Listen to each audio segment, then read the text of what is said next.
Jailing of the union officials, Raila said jailing of the doctors has denied thousands of Kenyans the opportunity to get medical care as the strike continues. This is what he had to say. First, I want to congratulate the judges for this ruling and the lawyers who have worked all over the night to prepare this case for release of these doctors. And I also congratulate the doctors for this major achievement. But I say that I'm sad, and we are all sad as Kenyans, that this should be happening in our country to doctors. We don't think that subjecting doctors to imprisonment is a solution. We have a new constitution which guarantees the rights of each and every Kenyan, a right to protest, a right to picket, a right to demonstrate, a right and freedom of expression. It doesn't matter what the doctors were saying. Nothing can justify incarceration of innocent doctors, basically because of this. Negotiation must be always the way out of any kind of dispute. We must look for healthier resolution to disputes in our country. I think that this government has lost it. It is violating the rights of Kenyans, and at this moment in time, it is very instructive that the president is silent. This is the time when the president should be speaking, not addressing people about voter registration, not talking about how NASA is going to fail. This is the time for the president to lead from the front, like the Standard newspaper told him. This matter has dragged on for too long. So many innocent Kenyans have died in hospital for lack of treatment. A solution must be found to this crisis. But to the fellow Kenyans, this crisis shows that this government cannot lead this country to Vision 2030. And that's the reason why I would like to appeal to our people of Kenya, united as they are, irrespective of their various ethnic backgrounds, to unite together, to come together and vote out this government on the 8th of August so that we can put in place a government that will respect the rights of the people. We think CORD leader Raila Odinga, they're making an address after the court session in the morning, and immediately after that particular ruling to release the 7 jailed officials came. Doctors were very jubilant. They walked through the streets of Nairobi to Uhuru Park, where they converged currently. Let's now link up with our reporter, Dr. Mercy Korir, for more details on what exactly is happening at Uhuru Park, where we're coming to you live. Dr. Mercy, once again, thank you very much for joining us. So do we expect the jailed officials, after they've been released, do we expect them at Uhuru Park? Akisa, word has it that the 7 officials, once released from jail, will join the rest of their colleagues here at the Uhuru Park and address them, and obviously map a way forward and give a direction to the membership as to what happens next after today, whether they'll resume the negotiations, and obviously they'll be getting feedback from their membership as to what next now they should, once they go back to the negotiating table, what next do the membership expect from these doctors. Akisa, I must say that it's unfortunate that up to now we haven't been able to really quantify the extent of the impact that the strike and the closure of the public hospitals has had for the last 73 days today. And today the private hospitals, the private clinics joined their fellow colleagues from the public sector, and we'll experience the closure of 48 hours of these private clinics and these private hospitals. And just so that to help us just to understand what the situation is like in these private facilities. I'm joined by one of the doctor's colleagues, Dr. Shabanji.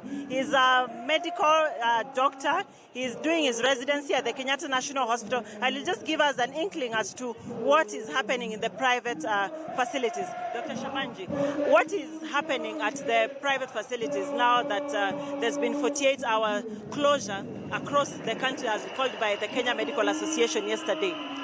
Thank you. Before I answer your question, I must say, as a representative of the doctors working in Nairobi Hospital, we are here today to join our colleagues in a matter of solidarity.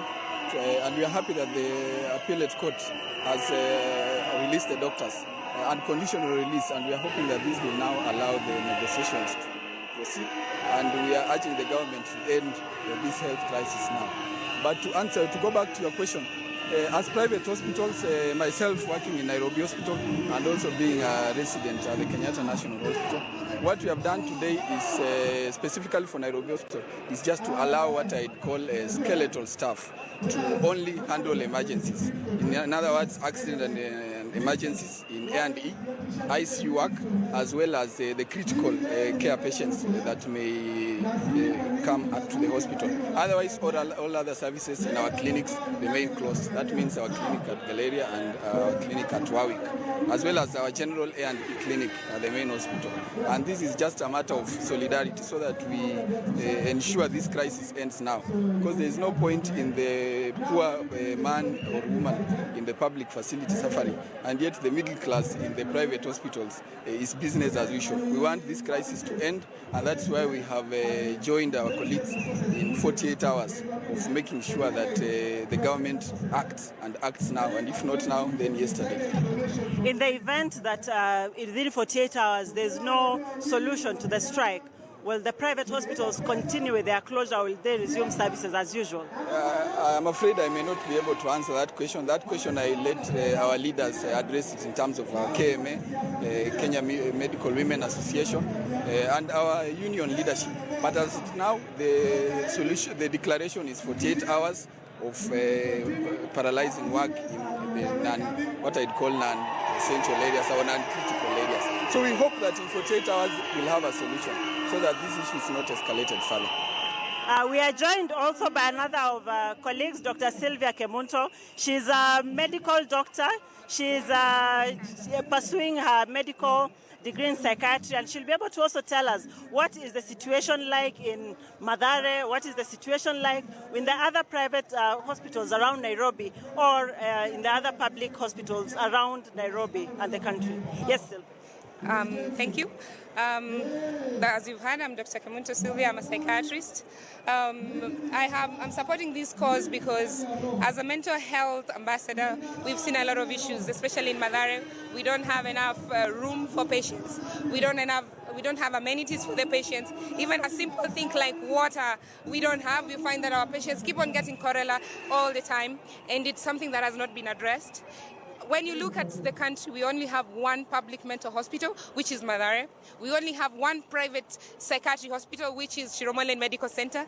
That means mental health services has been one of those services that have been stigmatized, and we don't seem to see the government actually addressing the deficit that is there.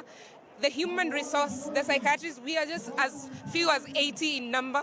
There are some counties like Nyanza County that does not have the psychiatrist. There are some counties that have never seen a mental health service provision for them. They have to travel all the way to come to Nairobi to actually get assistance. So for me, this cause is not mine alone. It is for my patients. They will eventually see and get the services that they require. And maybe, for example, we might ever get stigma to be reduced in Kenya so that people can actually look for those services. What does it mean now that the 7 officials are released from jail? Do we expect that the negotiations will resume immediately, or will there be some break for the officials to regroup and re-strategize? What do we expect after they are released today? let me say this, I will speak as a psychiatrist again. I do not expect the CBS 7 that were jailed to actually resume negotiations immediately. These are people who have been traumatized. These are people who have families which have been traumatized. We have to look at their mental stamina.